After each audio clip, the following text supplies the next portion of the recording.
You set the same goals every single year. You write them in fresh notebooks with expensive pens. You feel the rush of possibility surge through your chest like electricity, and then you watch them die. Not in a dramatic explosion, but in a slow suffocation as weeks become months and the fire that burned so bright fades into cold ash. You have vision boards collecting dust on your walls. You have affirmations saved in your phone that you stopped reading in February. You have attended the seminars, bought the courses, read the books that promised transformation. Yet here you sit, in the same circumstances, with the same unfulfilled desires, wondering if the law of attraction is a beautiful lie told to sell products to desperate people. Joseph Murphy taught that your failure is not weakness. It is not laziness, it is not bad luck or wrong timing or insufficient desire. Your failure is precision. You are applying the law with mathematical accuracy, and it is delivering exactly what you are ordering. The problem is you do not know what you are actually ordering. You are placing requests for abundance while broadcasting the frequency of lack. You are visualizing success while saturating your subconscious with the certainty of failure. You set goals every single year. You write them down with excitement. You feel the surge of hope in your chest, and then you watch them die. Not with a dramatic crash, but with a slow suffocation as the weeks pass and the fire fades and the aim you swore you would achieve becomes another ghost haunting the graveyard of your abandoned intentions. Joseph Murphy taught that this failure is not weakness. It is not laziness. It is the result of a fundamental misunderstanding of how the law of attraction actually operates. You have been told to visualize. You have been told to affirm. You have been told to believe, but no one explained the precise mechanism by which desire becomes reality. You are like a person trying to drive a car by sitting in the back seat wishing the vehicle would move, while the steering wheel and pedals sit untouched in the front. The law of attraction is not magic. It is not wishful thinking dressed in spiritual language. It is a scientific process operating through your subconscious mind, with the precision of gravity pulling objects toward the earth. Murphy revealed that your aims remain unaccomplished because you are broadcasting a signal of lack while asking for abundance. You are holding the picture of what you want in your conscious mind while your subconscious is saturated with the belief that you cannot have it. The subconscious always wins this battle. Always. It is the deeper mind, the older mind, the mind that controls 95% of your behavior and circumstances. Your conscious desires are like whispers against the thunder of your subconscious programming. The pain you carry is real. The frustration of watching others achieve what you cannot.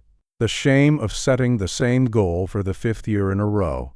The quiet desperation of wondering if you are simply not destined for success. You work harder than most. You read the books.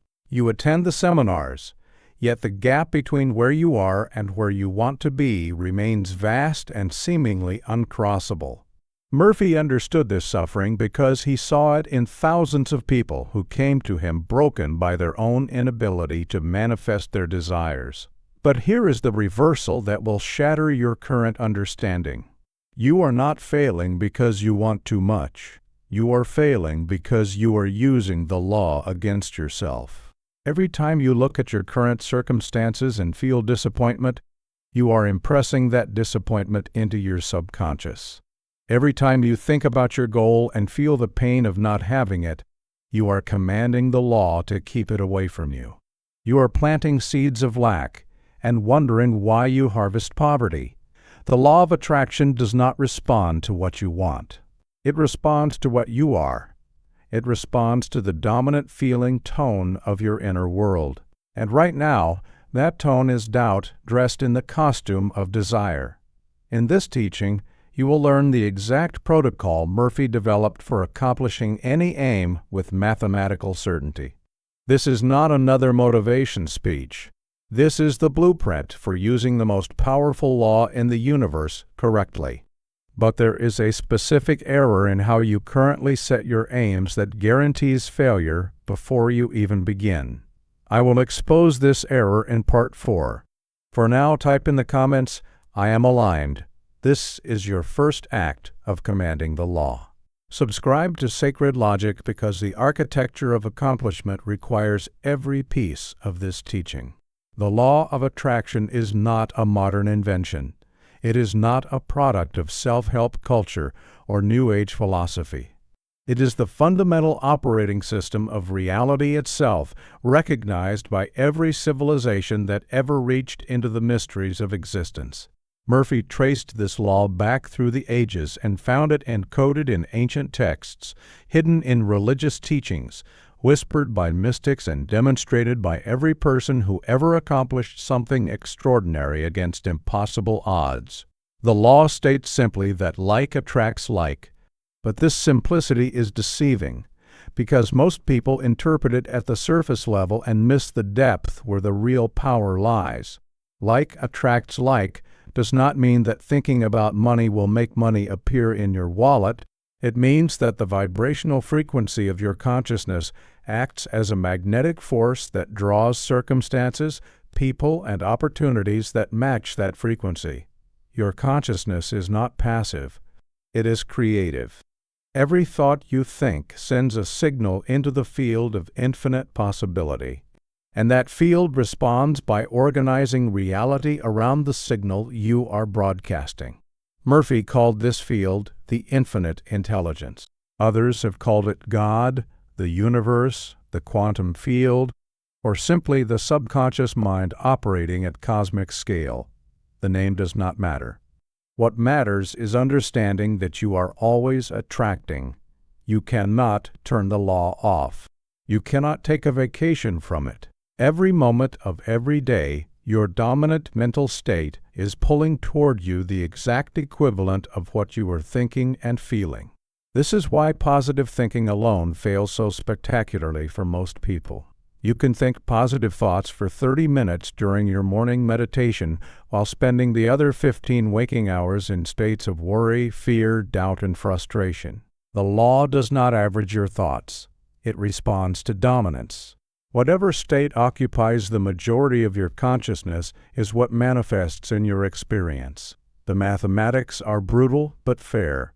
If you spend 3% of your day visualizing success and 97% feeling like a failure, the law attracts failure because that is your dominant signal. Murphy explained that the subconscious mind is the medium through which the law operates in your personal life. The subconscious does not reason, it does not argue. It accepts whatever impressions you give it and then works to make those impressions into physical reality. When you hold an aim in your conscious mind and simultaneously hold doubt in your subconscious, the subconscious impression wins because the subconscious is the creative medium. It is the soil in which every seed of thought is planted, and soil does not discriminate between flower seeds and weed seeds. It grows whatever is planted with equal enthusiasm. The law of attraction, therefore, is not something you use occasionally when you want something. It is something you are using constantly, whether you know it or not. The question is never whether you are attracting. The question is what you are attracting. Are you attracting the aim you desire or the fear you are trying to escape? Murphy identified that every accomplished aim follows the same path, from invisible thought to visible reality. This path has a specific architecture, and violating any part of that architecture causes the manifestation to fail. The first element is clarity. You cannot attract what you cannot define. Most people say they want success without ever specifying what success means to them. They say they want wealth without determining an exact amount.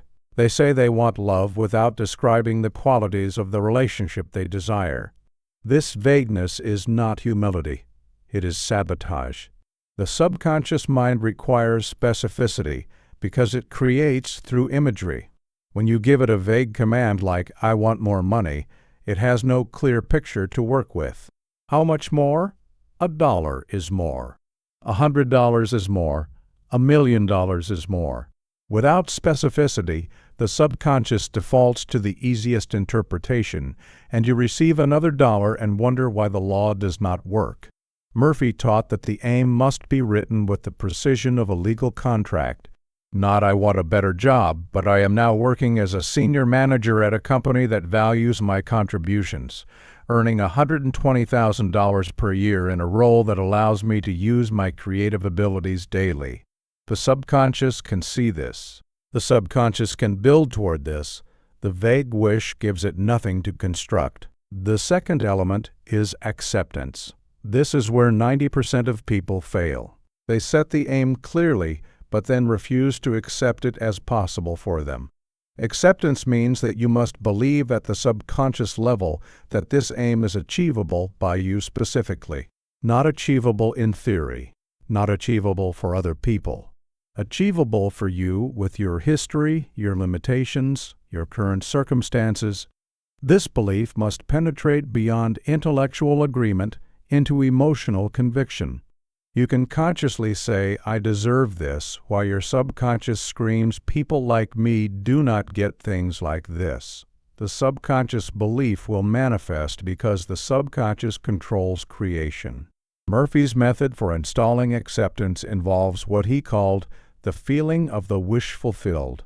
You must generate within yourself the exact emotional state you would experience if the aim were already accomplished. Not the excitement of hoping it will happen, the satisfaction of knowing it has happened. This is a subtle but crucial difference. Hope vibrates at a frequency of not having. Satisfaction vibrates at a frequency of having. The law responds to the frequency, not the words you speak or the images you see. You must feel accomplished before the accomplishment appears. This feels like lying to yourself because your rational mind sees the gap between inner feeling and outer reality. But Murphy revealed that this gap is the space of creation. The feeling comes first. The circumstance follows.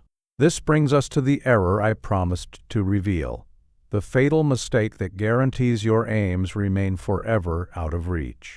Murphy called it the double mind, and it is so common that you are almost certainly committing it right now without knowing. The double mind occurs when you hold two contradictory beliefs about the same aim. Consciously you believe you want it. Subconsciously you believe you cannot have it or should not have it or do not deserve it.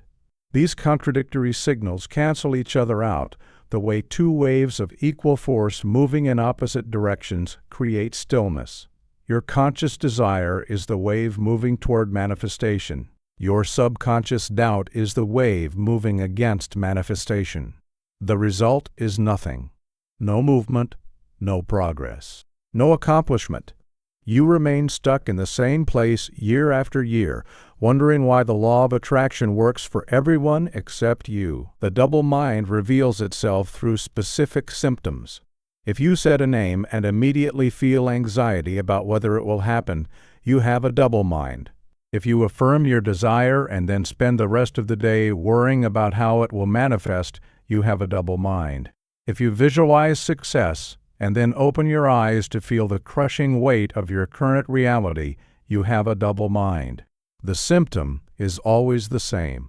The feeling of desire followed immediately by the feeling of impossibility. Murphy taught that the double mind is created in childhood through programming you did not choose. You were told you were not smart enough. You were told money does not grow on trees. You were told to be realistic about your expectations. You were told that wanting too much is greedy and ungrateful. These statements were planted in your subconscious soil by authority figures you trusted, and they grew into beliefs that now operate automatically, blocking every aim you set. The solution to the double mind is not fighting the negative belief. Fighting gives it attention, and attention gives it power. The solution is replacement. You must impress the subconscious with a new belief so consistently and so emotionally that the old belief is crowded out and dies from lack of attention. This requires disciplined mental work. It requires guarding your thoughts as if your life depends on it, because in a very real sense, the life of your aim depends on it.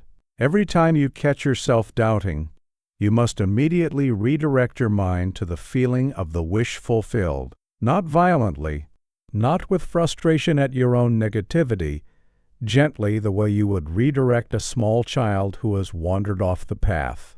The mind wanders toward doubt because that is its conditioning. Your job is to recondition it through patient, persistent, loving redirection until faith becomes the default and doubt becomes the stranger. Murphy provided a precise technique for installing any aim into the subconscious with such force that manifestation becomes inevitable. He called it the sleep technique because it leverages the moment between waking and sleeping when the conscious mind relaxes its guard and the subconscious becomes directly accessible. Here is the protocol. Each night as you lie in bed, close your eyes and allow your body to relax completely. Feel the heaviness in your limbs. Feel the softness of the mattress beneath you. Allow your breathing to slow naturally. Do not force relaxation. Simply allow it. As you enter this drowsy state, this twilight zone between wakefulness and sleep, your brainwaves shift from beta to alpha and then toward theta. In this state, the critical factor of your conscious mind is suspended. The critical factor is the part of your mind that analyzes, judges, and rejects information that conflicts with existing beliefs. During normal waking hours, the critical factor blocks new beliefs from reaching the subconscious. But in the drowsy state, this guard is lowered and impressions pass directly into the creative medium. Murphy instructed that in this state you should construct a short scene that implies your aim has already been accomplished. Not a scene of wanting or hoping, a scene of having. If your aim is a promotion, see yourself in the new office. Feel the chair beneath you. See your name on the door. Hear your colleague congratulating you on your well-deserved advancement. Make the scene sensory and specific. Make it brief enough to hold clearly. Then replay this scene in your imagination over and over as you drift toward sleep. Feel the reality of it. Feel the satisfaction. Feel the gratitude. The last impression before sleep is critical because the subconscious works throughout the night to process and act upon whatever it has received. If you fall asleep watching news of disaster, you impress disaster upon your subconscious. If you fall asleep feeling worry about tomorrow, you impress worry. But if you fall asleep in the feeling of your wish fulfilled, you impress that wish upon the subconscious, and it begins immediately to organize circumstances for its accomplishment. Murphy was adamant that this technique works mechanically, not mystically. The subconscious does not evaluate whether your aim is good or bad, possible or impossible. It simply accepts the impression and creates accordingly. A person who uses this technique to impress poverty will create poverty. A person who uses it to impress wealth will create wealth. The moral neutrality of the law is both its power and its danger. You can use it for any aim, but you are also using it unconsciously for aims you do not want. The sleep technique gives you conscious control over a process that normally runs automatically based on random inputs from your environment and your unguarded thoughts. Practice this technique tonight. Select one aim. Construct one scene. Enter the drowsy state. Feel the wish fulfilled. And watch what begins to shift in your outer world within days. Type in the comments, "I feel it done." Subscribe to Sacred Logic because the deeper techniques build upon this foundation. The morning technique is the second pillar of Murphy's protocol, and it operates on a different principle than the sleep technique. While the sleep technique plants the seed in the fertile soil of the drowsy subconscious, the morning technique waters that seed with conscious conviction before the noise of the day corrupts your mental state. Murphy discovered that the first 20 minutes after waking are almost as powerful as the last 20 minutes before sleep. Your conscious mind has not yet fully engaged with the problems of the world. Your subconscious is still close to the surface, still accessible, still receptive. This window closes quickly as you check your phone, read the news, remember your responsibilities, and feel the weight of your unaccomplished aims pressing down on you. Most people waste this sacred window by immediately flooding their minds with information that has nothing to do with their aims. They scroll through social media comparing their beginning to everyone else's middle. They read emails that remind them of obligations and deadlines. They check the news and absorb stories of disaster and conflict.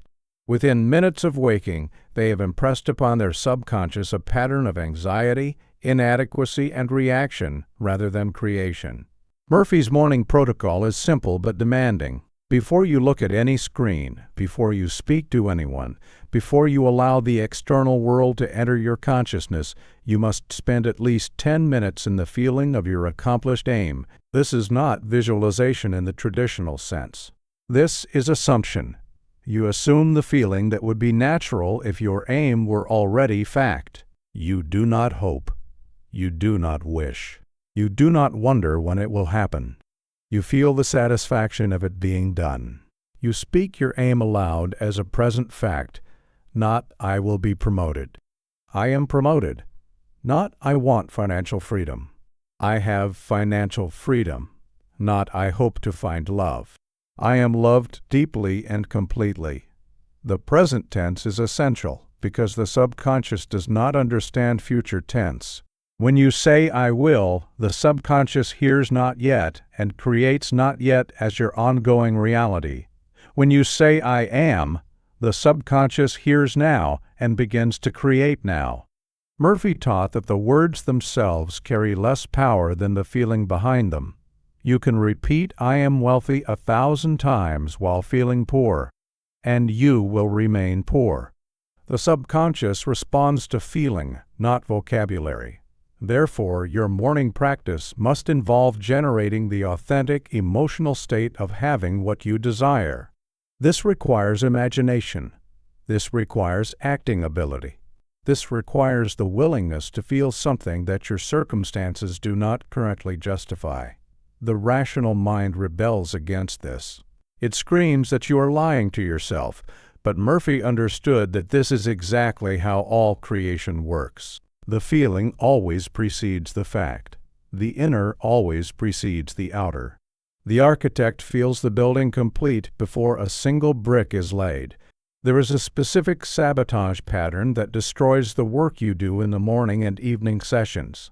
Murphy called it the noon devil because it attacks during the middle of the day when you are distracted by activity and your guard is down. The noon devil is the habit of contradicting your aim through casual thought and speech. You spend 10 minutes in the morning feeling wealthy. Then at lunch you complain to a coworker about how expensive everything has become. You spend 20 minutes before sleep visualizing your promotion. Then the next day you tell a friend how impossible it is to advance in your company.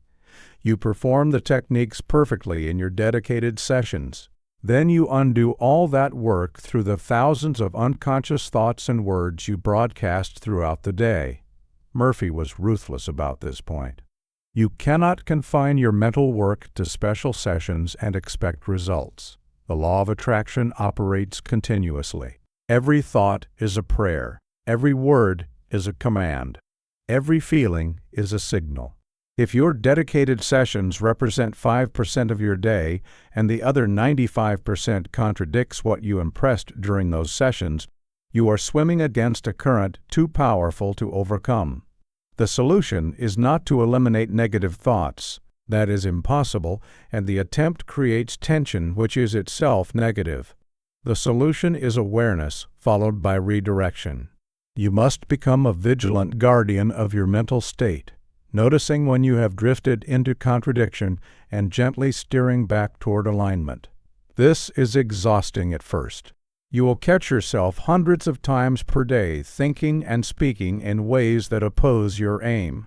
You will feel frustrated at how deeply the habit of negativity is embedded in your consciousness. But Murphy promised that this vigilance becomes easier with practice.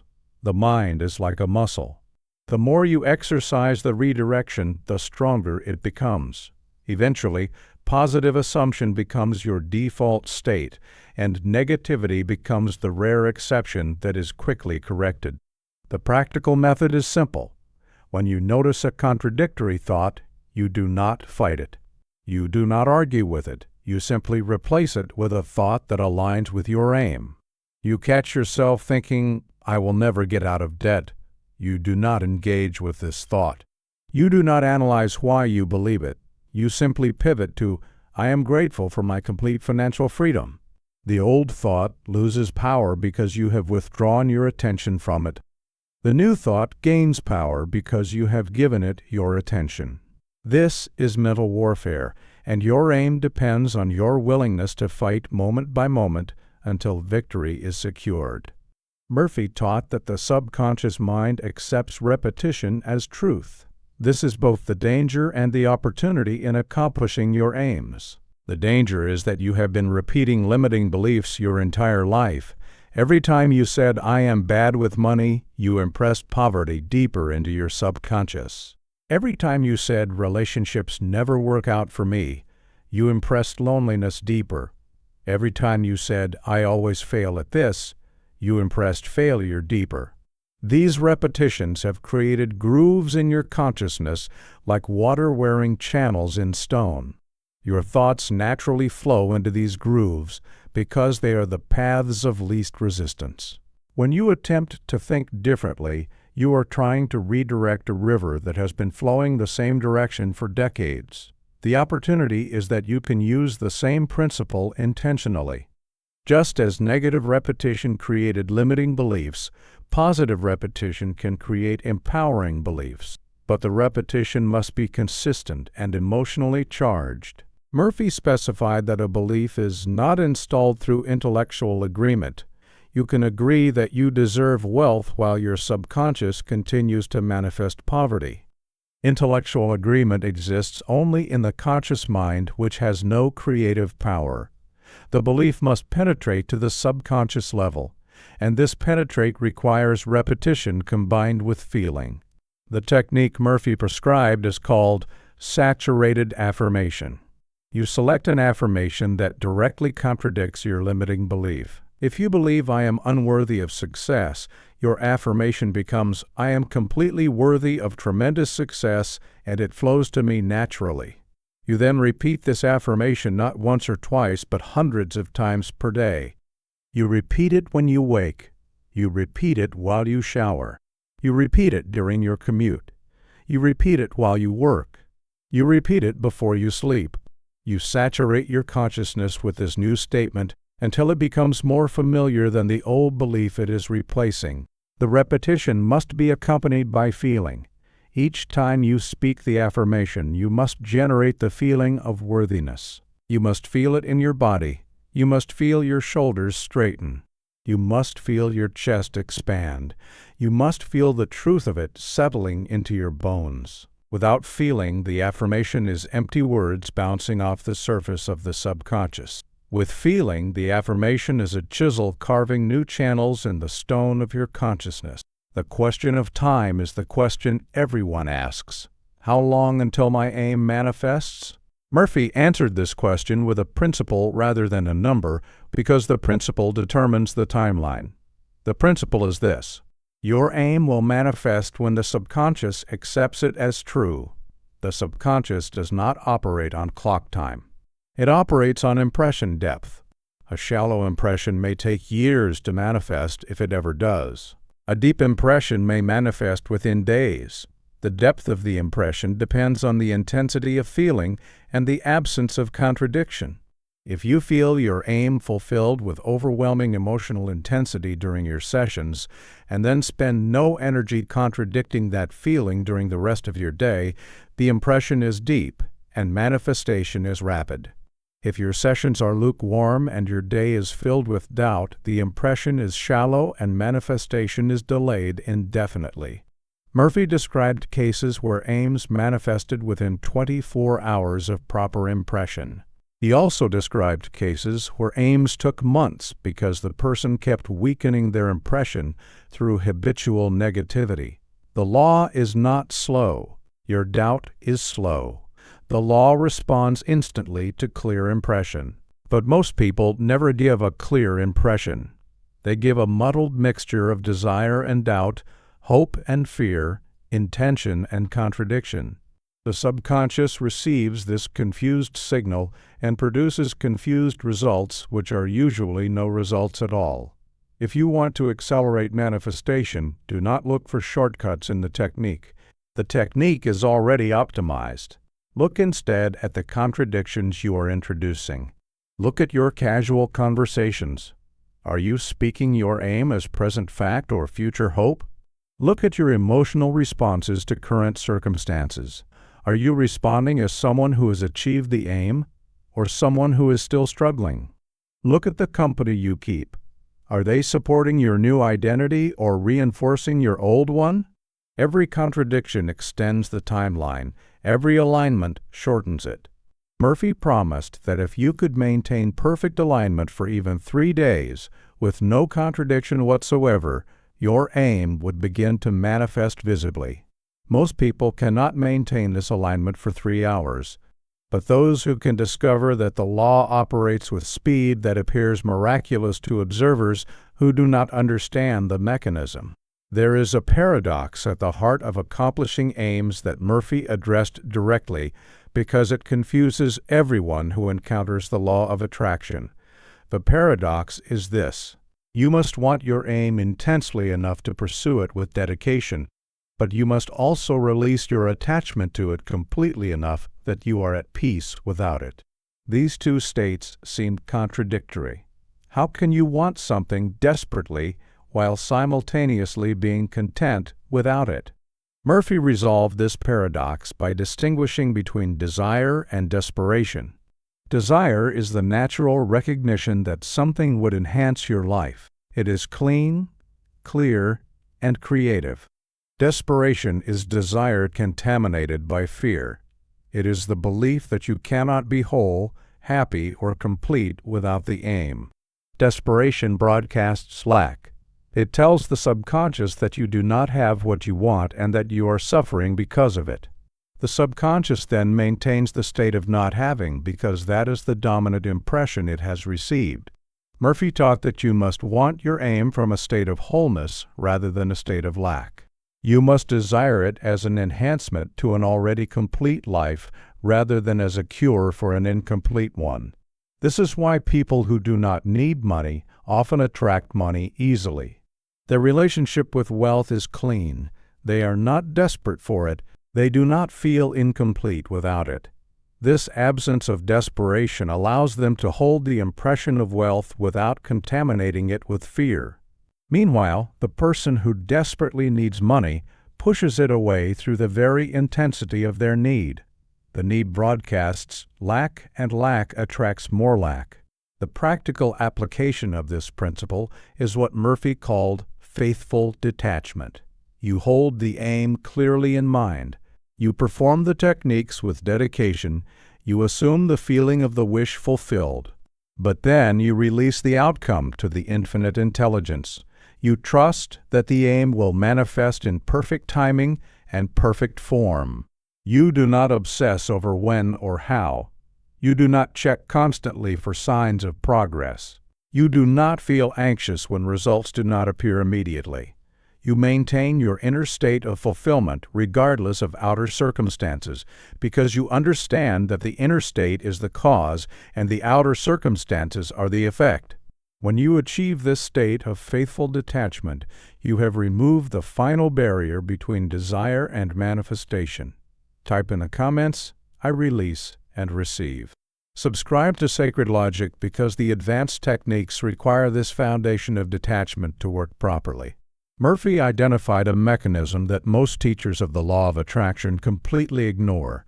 He called it the bridge of incidence. This mechanism explains how aims actually manifest in the physical world, and understanding it prevents the frustration that destroys most people's faith before their aim can materialize.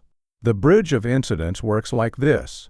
When you impress an aim upon your subconscious with sufficient depth and clarity, the subconscious immediately begins constructing a bridge between your current reality and the reality of your accomplished aim. This bridge is not built in a single leap. It is built through a series of incidents, events, meetings, ideas, and opportunities that lead step by step toward your aim. You ask for a new career. The subconscious does not make a job offer appear in your mailbox the next morning. Instead, it arranges for you to meet someone at a gathering who mentions a company that is hiring. That conversation leads you to research the company. The research leads you to apply. The application leads to an interview. The interview leads to an offer. Each incident is a plank in the bridge. Each plank brings you closer to the aim. The problem is that most people do not recognize the incidents as part of their manifestation. They prayed for a new career and expected a miracle. When they received an invitation to a gathering instead, they dismissed it as unrelated and stayed home. They broke the bridge before it could be completed. Murphy was adamant that once you have impressed an aim upon the subconscious, you must follow every intuition, accept every unexpected invitation, and remain alert to opportunities that may seem unconnected to your goal. The subconscious sees connections that the conscious mind cannot perceive. It is orchestrating your manifestation through channels that your rational mind would never predict. Your job is not to understand the orchestration. Your job is to trust it and to act when prompted. The bridge of incidents also explains why manifestation sometimes takes longer than expected. The subconscious may be constructing an elaborate bridge because the direct path would not serve your highest good. You asked for wealth and expected an inheritance. The subconscious is instead leading you to develop skills, meet partners, and build a business that will generate wealth sustainably for the rest of your life. The longer bridge creates a better outcome. Trust the timing. Trust the incidents. Walk the bridge plank by plank, and you will arrive at your aim through a path you could never have designed yourself. The role of action in the law of attraction confuses many people who have been taught that manifestation is purely mental. They believe that if they visualize and affirm correctly, results will appear without any effort on their part. They sit in meditation waiting for money to materialize while their bills pile up unopened. They affirm perfect health while refusing to exercise or eat properly. They visualize their ideal relationship while never leaving their house to meet anyone. Murphy corrected this misunderstanding with characteristic directness. The law of attraction is a law of mental causation, not a law of magical delivery. Your mental work creates the cause. But effects manifest through natural channels, and those channels usually require your participation. When you impress wealth upon your subconscious, it does not print money for you. It guides you toward opportunities for creating or receiving wealth. But you must act on those opportunities. You must show up. You must do the work. You must say yes to the promptings. The mental work opens doors that were previously invisible or closed. But you must walk through the doors yourself. Murphy described action as the completion of faith. When you truly believe your aim is accomplished, you act as if it is accomplished. You do not sit paralyzed waiting for proof. You move in the direction of your desire because that is what a person who has achieved the desire would naturally do. If you have affirmed a successful business but refuse to make sales calls because you are waiting for customers to find you, your inaction reveals that you do not actually believe in your success. The subconscious reads your behavior as accurately as it reads your thoughts. Inaction broadcasts doubt. Aligned action broadcasts faith. The key distinction is between forced action and inspired action. Forced action is the hustle and strain of trying to make something happen through willpower alone. It is exhausting and often counterproductive because it operates from a frequency of desperation. Inspired action is the natural movement that arises when you are aligned with your aim. It feels effortless, even enjoyable. Ideas come to you. Energy flows through you. You find yourself in the right place at the right time, meeting the right people. This is the subconscious guiding your action through intuition. Your job is to listen and follow. Murphy revealed that every aim exists in what he called the fourth dimension, before it appears in the three-dimensional world. The fourth dimension is the realm of consciousness, where all possibilities exist simultaneously. When you visualize your aim with feeling, you are not creating something new. You are selecting something that already exists in the fourth dimension and commanding it to materialize in the physical world. This understanding transforms your relationship with manifestation. You are not trying to force something into existence against impossible odds. You are simply claiming what is already yours in the realm of infinite possibility. The doubt that your aim can manifest is therefore an illusion based on limited perception. Your conscious mind sees only the three-dimensional world and cannot perceive the fourth dimension where your aim already exists complete. But the subconscious operates in both dimensions simultaneously. It can see what you have selected, and it knows the bridge of incidents required to bring it from the invisible realm into the visible. Murphy used the analogy of a radio. The music you want to hear already exists as radio waves filling the air around you. You do not create the music by turning on the radio. You tune into a frequency that is already broadcasting. Your aim is already broadcasting in the fourth dimension. Your mental work is the tuning of your consciousness to the frequency where that aim exists. When your frequency matches the frequency of your aim, the aim must appear in your experience because you have aligned yourself with it. This is why feeling is so critical. Feeling is frequency. The feeling of the wish fulfilled is the exact frequency at which your accomplished aim exists in the fourth dimension. When you generate that feeling consistently, you are tuning yourself to that frequency. Manifestation becomes inevitable because you cannot be tuned to abundance and experience lack. You cannot be tuned to love and experience loneliness. You cannot be tuned to success and experience failure. The frequency determines the experience with mathematical certainty. There is a deadly trap that catches people who begin to understand the law of attraction. Murphy called it the trap of conditions. This trap operates through a subtle logical error that seems reasonable but guarantees failure. The trap works like this. You learn that your aim already exists in the fourth dimension. You learn that feeling is the key to manifestation. So you decide that you will feel wealthy as soon as you see evidence that wealth is coming. You will feel healthy as soon as your symptoms begin to improve. You will feel loved as soon as someone shows interest in you. You are making your feeling conditional upon outer circumstances. You are saying, I will tune to the frequency after I see the result. But this is backwards causation. The feeling must come first. The circumstance follows the feeling, not the other way around. If you wait for circumstances to change before you change your feeling, you will wait forever, because circumstances cannot change until your feeling changes. This is the trap. It is a logical prison with no exit as long as you remain inside its premises. Murphy taught that you must feel the wish fulfilled before any evidence appears. You must feel wealthy while your bank account shows lack. You must feel healthy while your body shows symptoms. You must feel loved while you sleep alone. This is not delusion. This is causation. You are not denying current reality. You are creating future reality by establishing the feeling that must precede it. The trap of conditions keeps most people locked in their current circumstances for their entire lives. They are waiting for permission to feel good. They believe they need a reason to feel wealthy, healthy, or loved. But the law does not require reasons. The law requires feeling. And feeling is something you can generate at will, regardless of circumstances. Murphy's instruction was absolute. Stop waiting. Stop conditioning your inner state on outer evidence. Assume the feeling now. Assume it completely. Assume it stubbornly in the face of all contradictory evidence.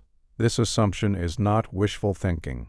It is the creative act that changes your frequency and thereby changes your reality. The evidence you have been waiting for will appear only after you have stopped waiting for it. Murphy addressed the question of multiple aims directly because many people wonder whether they should focus on one aim at a time or pursue several simultaneously. His answer was nuanced but clear. The subconscious mind is infinite in its capacity. It can work on multiple aims simultaneously without confusion or dilution. However, your conscious capacity for generating feeling is limited. You have only so much attention. You have only so much emotional energy. If you divide that energy across too many aims, none of them receive the intensity of impression required for rapid manifestation. Murphy recommended selecting no more than 3 primary aims at any given time. These aims should be in different areas of life so they do not compete for the same mental space. You might have one aim for career, one for health, and one for relationships. Each aim receives dedicated attention during different parts of your daily practice. You do not mix them together in the same session because that creates confusion. You address each aim separately, with full focus and feeling, before moving to the next. There is also a hierarchy of aims that Murphy identified. Some aims are foundational, and their achievement makes other aims easier to accomplish. Financial security often functions as a foundational aim because worry about money contaminates every area of life. A person who is stressed about bills cannot fully focus on health or relationships because part of their consciousness is always occupied with survival concerns. Achieving financial security clears this mental space and allows greater focus on other aims. Health is another foundational aim. A body in pain or low energy distracts from all other pursuits. Murphy suggested that if you have significant financial or health challenges, these should receive priority because resolving them will accelerate every other aim. Once the foundational challenges are addressed, you can pursue aims of expansion and enhancement from a stable base. The key is to give each aim sufficient attention without fragmenting your consciousness into ineffective pieces. The enemy of every aim is a force Murphy called the dwelling mind. This is the habit of mentally returning to past failures, current problems, and potential obstacles instead of holding the feeling of the wish fulfilled. The dwelling mind is like a dog that keeps digging up bones you have buried. You impress your aim upon the subconscious with beautiful clarity. Then, 10 minutes later, your dwelling mind drags up a memory of the last time you tried something similar and failed. It reminds you of all the reasons this probably will not work. It presents vivid images of what will happen if you are disappointed again. Each time you engage with these thoughts, you are unimpressing your aim. You are erasing the blueprint you just delivered to the subconscious and replacing it with a blueprint of failure. The dwelling mind feels like it is protecting you. It believes that by anticipating problems it can help you avoid them. But Murphy revealed that the opposite is true. The dwelling mind does not protect you from problems. It creates them. Whatever you dwell upon, you attract. If you dwell on past failure, you attract future failure. If you dwell on potential obstacles, you manifest those obstacles. If you dwell on disappointment, you create circumstances worthy of disappointment. The dwelling mind is not your friend. It is a saboteur wearing the mask of a guardian. The technique for defeating the dwelling mind is not suppression. You cannot force yourself to stop thinking about something. The effort of suppression actually intensifies the thought because it gives the thought more attention. Instead, Murphy taught the method of substitution. When the dwelling mind presents a negative image or memory, you do not fight it. You simply replace it with the image of your accomplished aim. The negative thought says, "Remember when you failed at this before." You respond by immediately shifting to the scene of your success. You feel the fulfillment. You see the completed aim. You refuse to engage with the dwelling mind's offering. At first, this substitution requires constant effort. The dwelling mind is persistent. It has been running your consciousness for years and does not surrender easily. But each substitution weakens its power. Each time you refuse to engage, you are training your mind in a new pattern. Eventually, the dwelling mind gives up because it receives no response. Your default mental state becomes the feeling of the wish fulfilled rather than the rehearsal of past pain and future fear. Murphy taught that the people around you can accelerate or destroy your aims depending on how you manage the relationship between your inner work and your outer relationships. Most people share their aims with everyone. They announce their goals to friends, family, and coworkers seeking encouragement and accountability. But Murphy warned that this sharing is often fatal to the aim. When you share your aim with someone who does not believe in it, their doubt becomes a force working against you. They may smile and say, "That sounds nice," while internally thinking that will never happen for you. Their disbelief is a psychic weight attached to your aim, dragging it down. Even worse are the people who actively discourage you. They present logical reasons why your aim is unrealistic. They remind you of your past failures. They share statistics about how few people achieve what you are attempting. They believe they are helping you avoid disappointment. In reality, they are impressing failure upon your subconscious through the authority they hold in your life. The words of a trusted friend or family member carry tremendous weight with the subconscious. A single discouraging conversation can undo weeks of mental work. Murphy's instruction was radical but necessary. Tell no one about your aims until they have manifested. Keep your mental work completely private. When people ask about your goals, be vague or change the subject. Protect your aim the way you would protect a newborn infant from harsh weather. The aim is fragile in its early stages. It needs the warmth of your faith and the shelter of your silence to grow strong. Once it has manifested, you can share it freely, because then it exists as fact rather than hope. The doubters cannot kill what is already alive. But until that moment, guard your aim with sacred secrecy. The only exception Murphy allowed was sharing with someone who fully believes in you and in the law.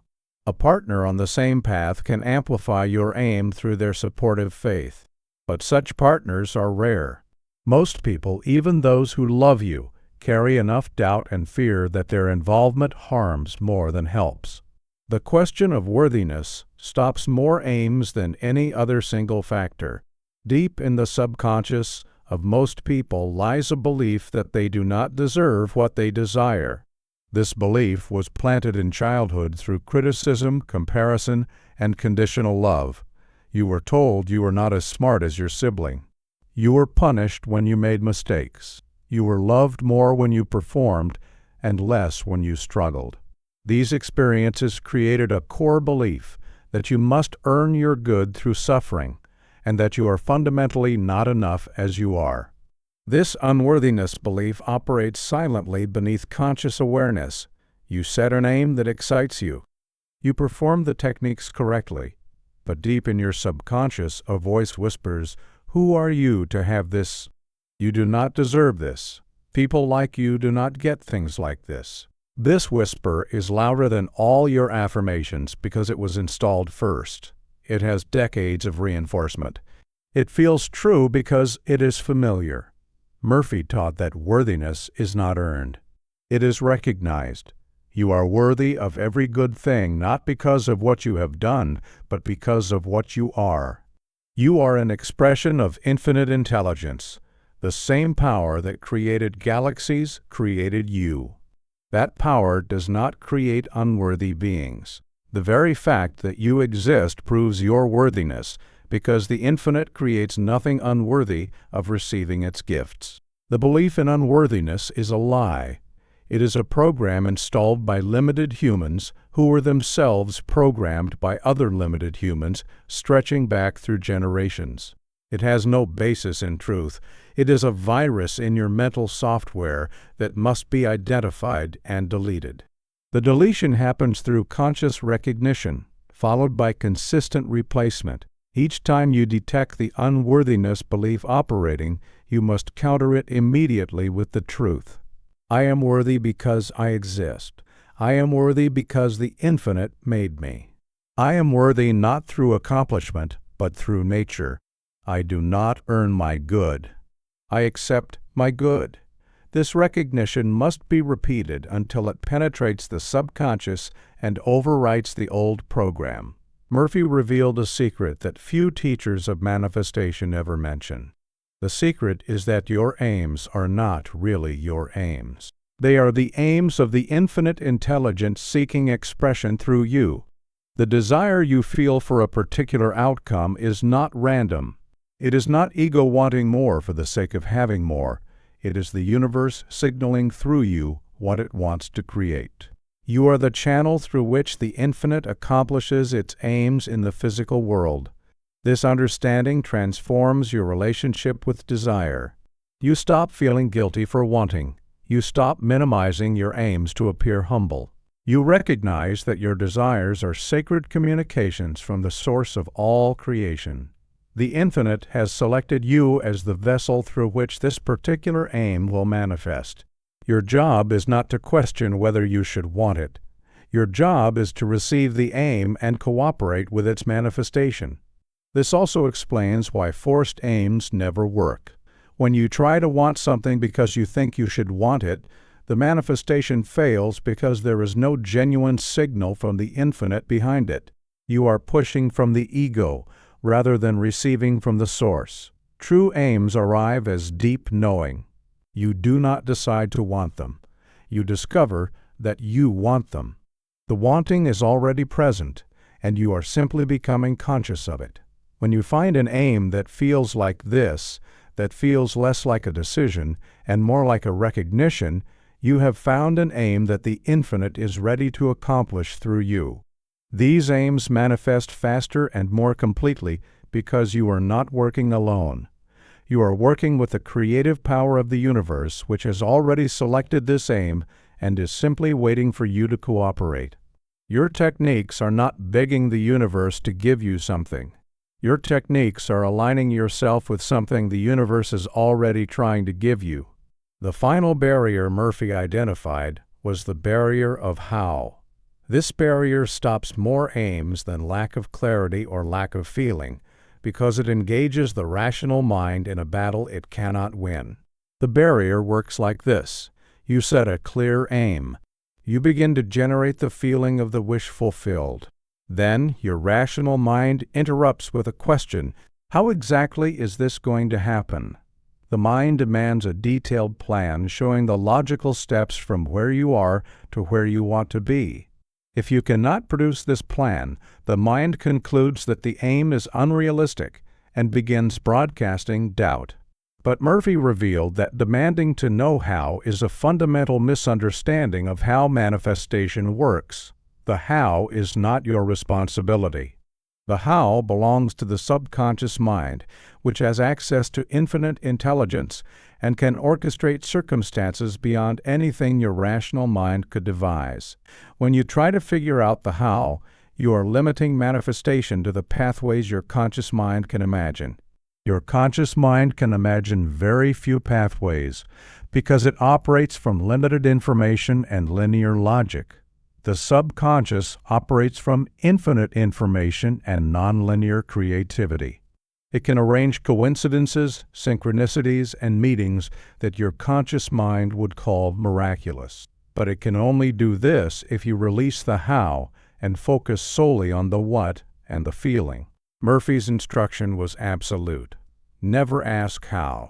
Never try to figure out the pathway. Your only job is to define the aim clearly. Impress it upon the subconscious with feeling, and then act on the intuitive prompts that arise. The subconscious will handle the how through the bridge of incidents we discussed earlier. When you catch yourself wondering how this could possibly happen, recognize this as the rational mind attempting to sabotage your faith. Redirect immediately to the feeling of the wish fulfilled. Say to yourself, the how is not my concern. My concern is the what and the feeling. The infinite intelligence knows pathways I cannot see. I trust the process completely. Type in the comments, I trust the how. Subscribe to Sacred Logic because the deepest teachings on releasing the how require everything we have built so far. Murphy taught that gratitude is not merely a pleasant emotion, but a powerful accelerant for manifestation. Gratitude operates on a specific frequency that aligns you with receiving. When you feel genuine thankfulness, you are broadcasting a signal that says, "I have received." The subconscious does not distinguish between gratitude for what you already possess and gratitude for what you are manifesting. Both signals register identically as the frequency of having. This is why Murphy instructed his students to feel gratitude for their aims, as if those aims were already accomplished. You do not thank the universe in advance, hoping this will encourage it to deliver. You thank the universe now, because in consciousness the delivery has already occurred. The feeling of gratitude is the feeling of completion. It is the emotional signature of a closed loop where desire has become fulfillment. Most people practice gratitude incorrectly for manifestation purposes. They list things they are grateful for that already exist in their lives. This is valuable for general well-being but does not accelerate specific aims. The gratitude that accelerates aims is gratitude for the aim itself spoken and felt in present tense. Thank you for my financial freedom. Thank you for my perfect health. Thank you for my loving relationship. These statements must be accompanied by the authentic feeling of thankfulness. If you speak them mechanically while feeling doubt, the subconscious receives the doubt, not the gratitude. The feeling must be genuine, which requires imagination and practice. Murphy recommended a specific gratitude protocol performed immediately after the visualization technique. Having seen and felt your accomplished aim, you then spend 2 minutes in pure thankfulness. You thank the infinite intelligence for selecting you as the channel for this manifestation. You thank your subconscious for its perfect work in bringing the aim from invisible to visible. You thank yourself for having the faith to persist in the practice. This gratitude seals the impression like wax sealing an envelope. It tells the subconscious that the transaction is complete. The order has been placed and received. There is nothing more to do but await delivery. Gratitude also protects against the anxiety that often follows visualization. After impressing an aim, many people immediately begin worrying about whether it will manifest. This worry is a contradictory signal that weakens the impression. But if you end your session in genuine gratitude, you exit in a state of completion rather than anticipation. You have already received in consciousness. There is nothing to worry about because the aim is already yours. The physical manifestation is simply the delayed echo of what has already occurred in the realm of mind. Practice gratitude not as obligation, but as recognition of truth. Your aim is accomplished. The only appropriate response to accomplishment is thankfulness. Let that thankfulness fill your body. Let it soften your face into a smile. Let it relax the tension you have been holding, you have received. Murphy identified a phenomenon he called the test that appears in almost every manifestation journey. The test arrives after you have impressed your aim upon the subconscious, but before the aim has fully materialized. It takes the form of circumstances that seem to contradict your aim directly. You affirm financial abundance and then receive an unexpected bill. You visualize perfect health and then experience a flare of symptoms. You feel yourself in a loving relationship and then face rejection. These contradictions are not evidence that the law has failed. They are evidence that the law is working. Murphy explained that the test serves a specific function in the manifestation process. When you impress a new belief upon the subconscious, the old contrary belief does not simply vanish. It makes a final attempt to reassert itself by manifesting circumstances that match its frequency. This is the old belief dying. Like a candle flame that flares brightest just before it extinguishes, the old belief creates a dramatic display on its way out. If you understand this mechanism, you can navigate the test without losing faith. You recognize the contradictory circumstances as the death throes of limitation, rather than proof that limitation is permanent. You do not engage emotionally with the test. You do not interpret it as evidence that your work has failed. You simply observe it, maintain your new assumption, and wait for it to pass. The danger is that most people fail the test because they do not know it is a test. They see the contradictory circumstances and conclude that the law does not work. They abandon their practice precisely when they are closest to breakthrough. Murphy compared this to a farmer who plants seeds and then digs them up after 3 days because nothing has sprouted yet. The digging destroys the very growth that was beginning underground. The test requires you to hold your assumption more firmly than ever despite appearances. This is the moment where faith is forged. Anyone can believe when circumstances support belief, but the person who believes when circumstances contradict belief has demonstrated the faith that moves mountains. Murphy promised that if you pass the test by refusing to accept contradictory appearances as final truth, the manifestation accelerates dramatically. The old belief has exhausted its energy in the final flare. The new belief now operates without opposition. The circumstances shift rapidly to match your assumption. The test was the last obstacle, and you have overcome it through steadfast refusal to be moved by appearances. Every master of manifestation has passed through this test. The subconscious mind communicates with you constantly, but most people do not recognize its language. Murphy taught that learning to receive communication from the subconscious dramatically accelerates the accomplishment of aims, because you gain access to guidance that the conscious mind could never produce. The subconscious speaks primarily through intuition, which arrives as sudden knowing without logical reasoning. You find yourself certain about something without being able to explain why. This certainty is the subconscious delivering information directly to your awareness. When you have impressed an aim, the subconscious begins orchestrating circumstances for its fulfillment and communicates instructions through intuitive promptings. You feel drawn to call a particular person. You feel urged to attend a particular event. You feel pulled to investigate a particular opportunity. These feelings are not random. They are precise guidance from the intelligence that sees the complete picture, while your conscious mind sees only fragments. The subconscious also communicates through dreams. Murphy recommended keeping a notebook beside your bed and recording dreams immediately upon waking, before the conscious mind erases them. Dreams often contain symbolic guidance about your aims. A dream of flying might indicate that obstacles are being removed. A dream of finding money might indicate that abundance is approaching. A dream of being lost might indicate that you have drifted from your assumption and need to return. The symbols are personal and require interpretation, but the communication is real.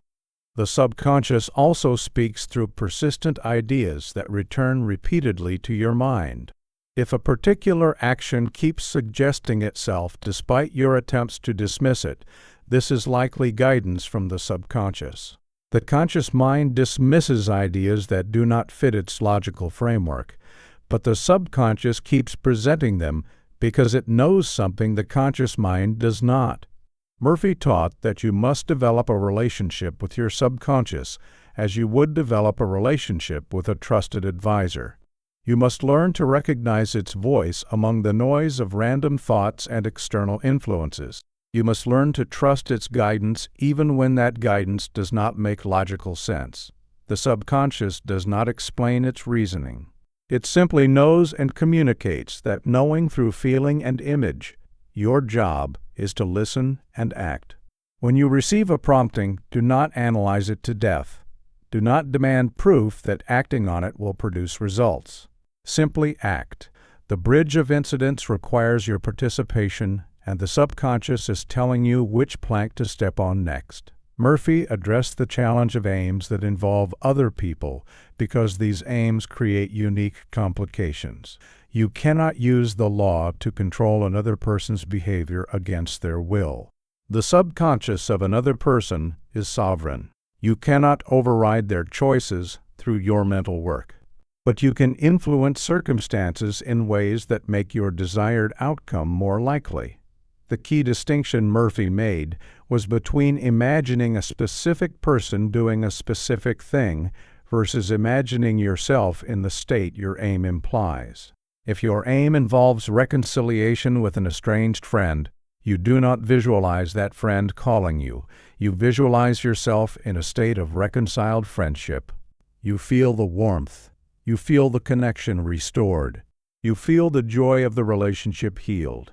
This approach respects the other person's sovereignty while still impressing your aim upon the subconscious. The subconscious then works through circumstances rather than through control. It might prompt your friend to remember positive experiences with you. It might arrange an unexpected meeting where natural conversation leads to reconciliation. It might soften both hearts through unrelated experiences that create openness. The pathway is unpredictable, but the destination is your assumption. Murphy warned strongly against using mental techniques with the intention to manipulate or harm others. The law is neutral in that it will manifest whatever you impress, but there is a deeper law of return that ensures what you send out eventually comes back to you. If you use mental work to harm another person, you are impressing harm upon your own subconscious, and you will eventually experience that harm yourself. The aim must be good for all involved, or it carries hidden costs that will eventually come due.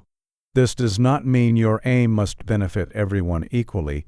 It means your aim must not deliberately harm anyone.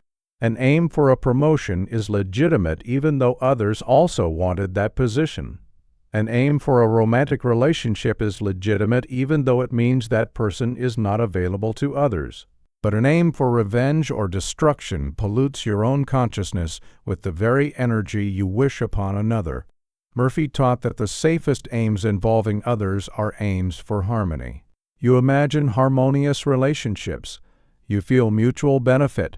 You assume goodwill flowing in both directions. This approach aligns everyone involved with positive outcomes and allows the subconscious to orchestrate solutions that serve the highest good for all. There comes a point in every manifestation journey where Murphy said you must stop working and start receiving.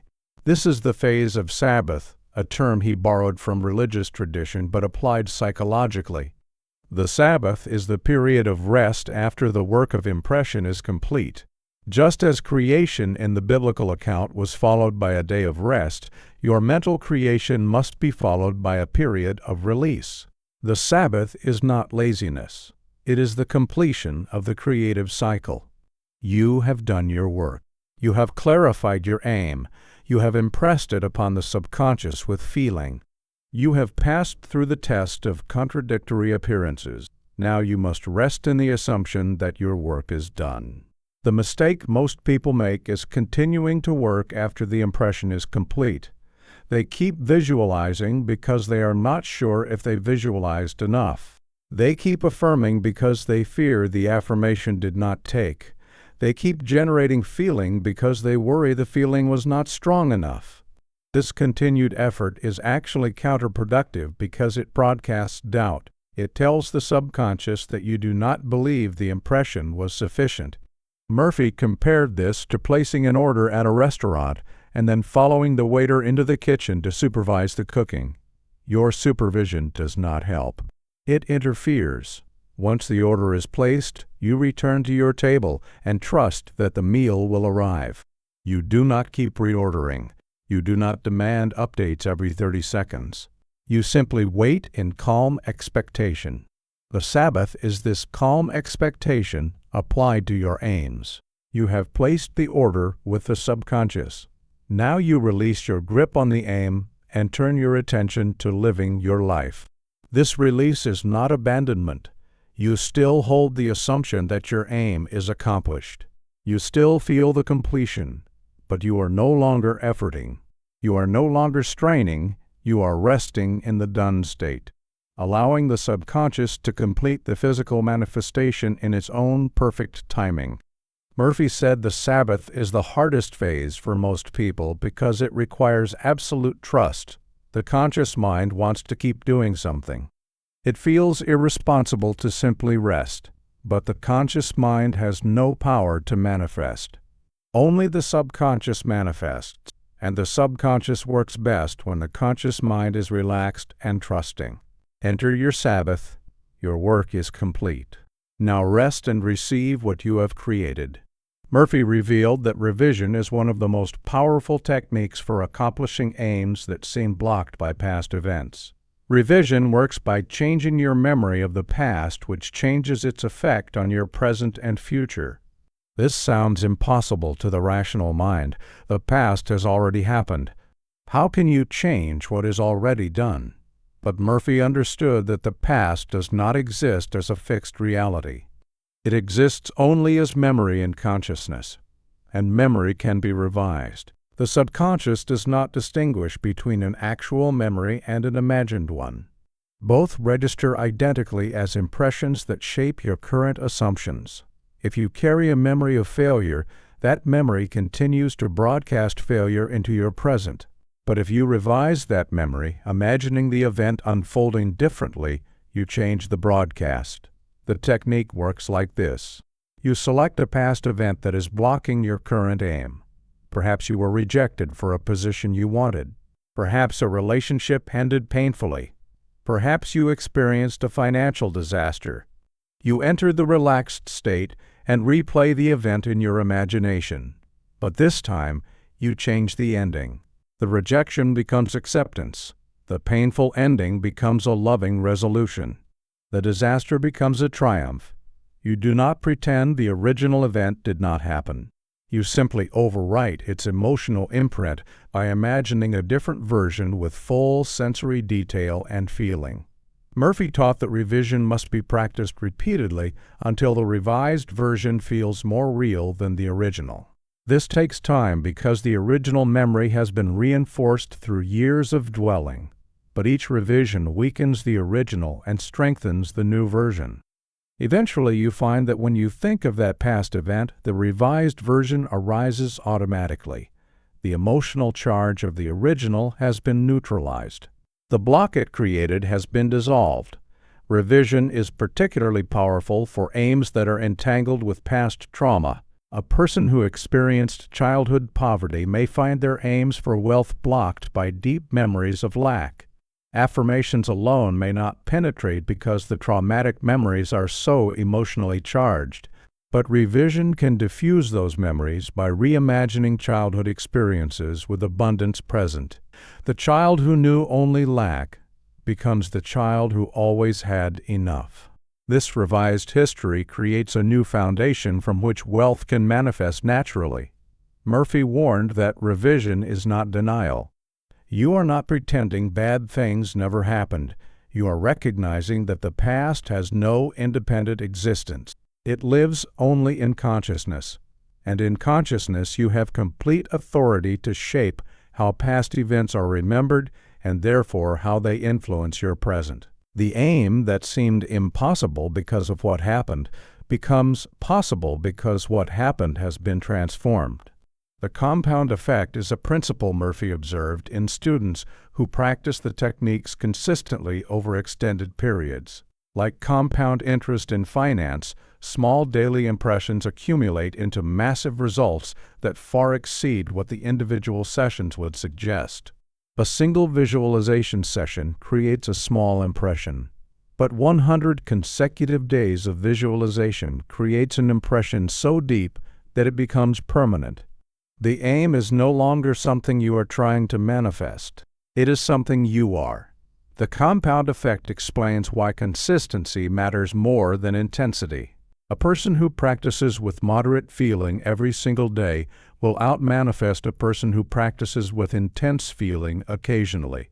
The daily practitioner builds momentum. Each session reinforces the previous session. The impression deepens, like footprints in snow becoming a permanent path. The occasional practitioner keeps starting over. Each session must rebuild what was lost during the gap. The impression remains shallow because it never has time to deepen. Murphy recommended treating your mental practice like physical hygiene. You do not brush your teeth intensely once a month and skip the other days. You brush moderately every single day because consistency produces health. Apply the same logic to your consciousness. Moderate daily practice produces manifested aims. Intense occasional practice produces frustration. The compound effect also works in reverse, which is why most people struggle with manifestation. They have been compounding negative impressions their entire lives. Every day of worry adds to the accumulation. Every day of doubt deepens the groove. By the time they discover the law of attraction, they have decades of negative compound interest working against them. This is not cause for despair. It simply means the positive compounding must be sustained long enough to overcome and reverse the negative accumulation. Murphy said most aims require between 30 and 90 days of consistent practice to manifest, depending on how much negative compounding must be overcome. Some aims manifest faster because they carry little negative charge. Other aims take longer because the contrary belief is deeply entrenched. But all aims eventually yield to consistent positive compounding. The mathematics are certain. You cannot compound positively every day and remain in a negative state. The positive accumulation eventually overwhelms everything that came before. Trust the compound effect.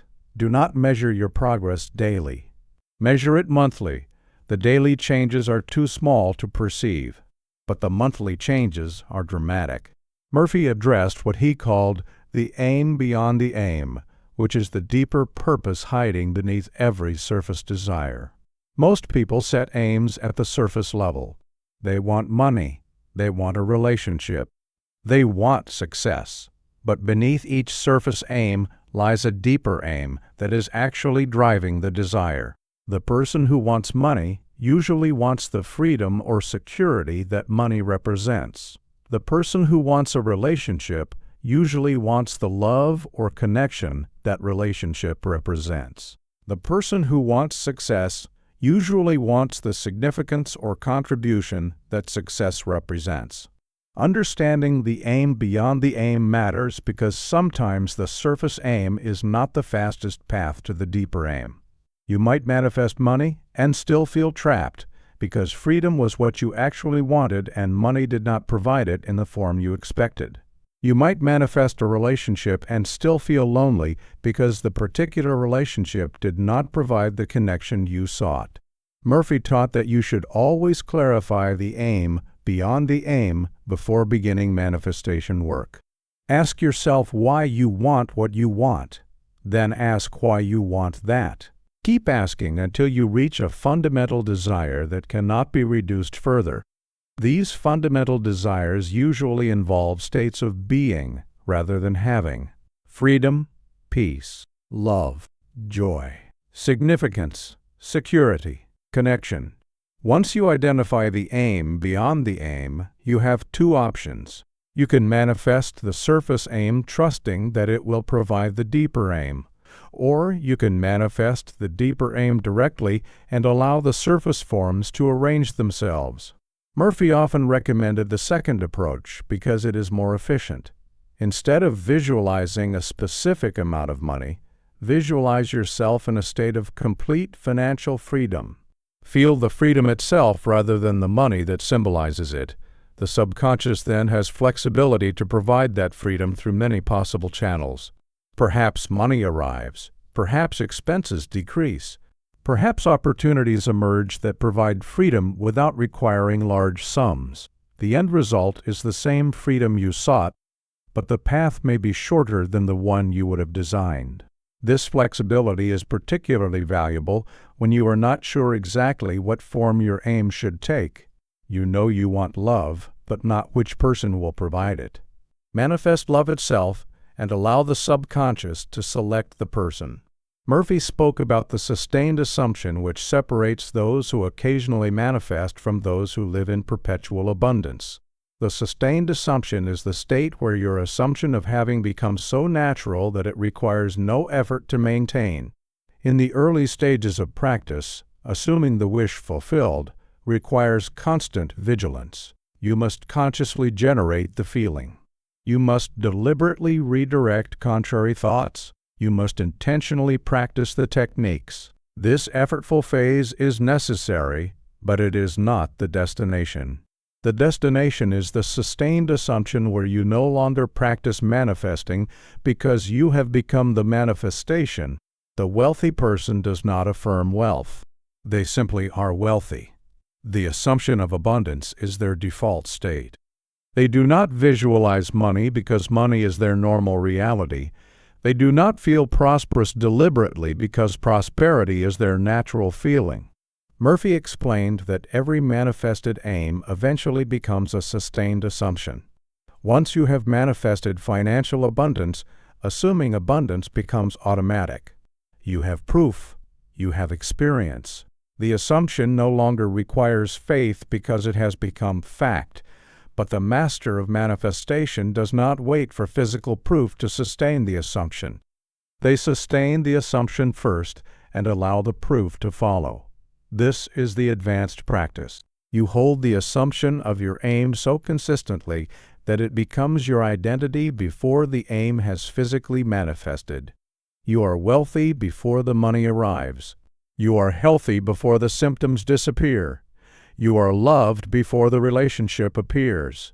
This identity-level assumption is the fastest path to manifestation because identity is the deepest level of the subconscious. Surface beliefs can be changed relatively quickly, but identity beliefs create instant and permanent change because the subconscious organizes everything around who you believe you are.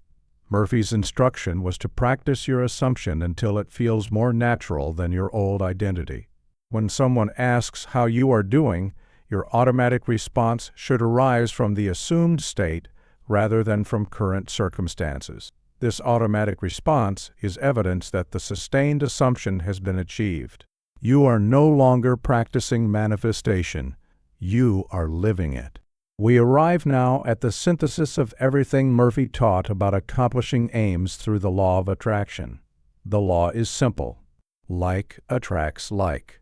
Your dominant mental state determines your physical experience, but the application requires precision, persistence, and faith. You must clarify your aim with specificity. You must impress that aim upon the subconscious through feeling. You must maintain the assumption despite contradictory appearances. You must follow intuitive guidance. You must pass through the test. You must enter the Sabbath of receiving. Each element serves a function. Remove any element and the system weakens. But when all elements work together, manifestation becomes as reliable as sunrise. Murphy spent his lifetime proving this law through his own experience and through guiding thousands of students to their accomplished aims. He saw broke people become wealthy. He saw sick people become healthy. He saw lonely people find love. He saw failed people achieve success. The law played no favorites. It worked for anyone who applied it correctly, regardless of their starting circumstances. The question has never been whether the law works. The question is whether you will work the law. Information without application produces nothing. You can understand these teachings perfectly and remain exactly where you are if you do not practice them daily. But you can also transform your entire reality within months if you commit to the protocols with consistency and faith. Murphy's final teaching was always the same.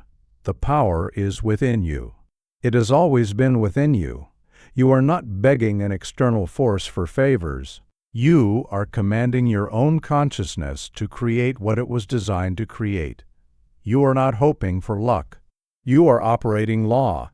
Every aim you have ever desired is available to you right now in the fourth dimension, waiting for you to claim it through assumption.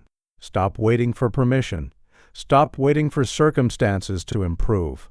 Stop waiting for confidence to arrive. Begin now with whatever aim burns brightest in your heart. Apply the techniques tonight before you sleep. Feel the wish fulfilled. And watch what the law produces when you finally stop fighting it and start flowing with it. Type in the comments, "I am the law fulfilled."